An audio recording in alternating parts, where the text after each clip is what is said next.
حسيت بحال شي قوه كتدخل لجسمي، ما بقيتش انا.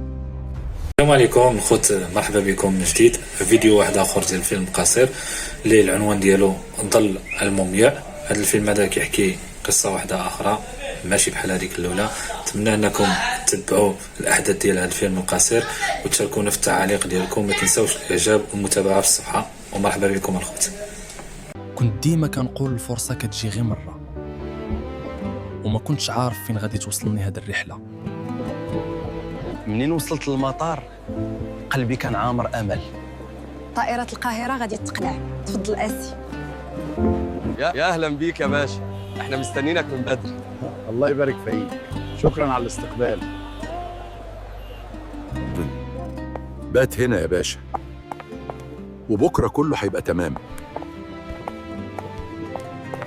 اتنصب عليك يا باشا، ده شغل ناس نصابه.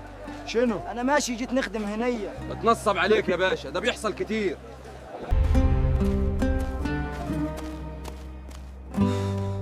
مشيت نشوف الهرم، ولكن التهور كيجيب المصايب. اقترب. الليل جاء والظلم كي تهدني، حسيت بحال شي قوه كتدخل لجسمي، ما بقيتش انا. كي جرني نصف بشري ونصف موميا، وكل نهار كي تقوى خوفي فجسدي، صرخت في الزنقة كتجي مني دموع. اقعد هنا، انت عملت مصيبة كبيرة. ترى ماشي انا، كانت شي روح كل خطوة داخلة في الجسم ديالي. تقربني من العدم،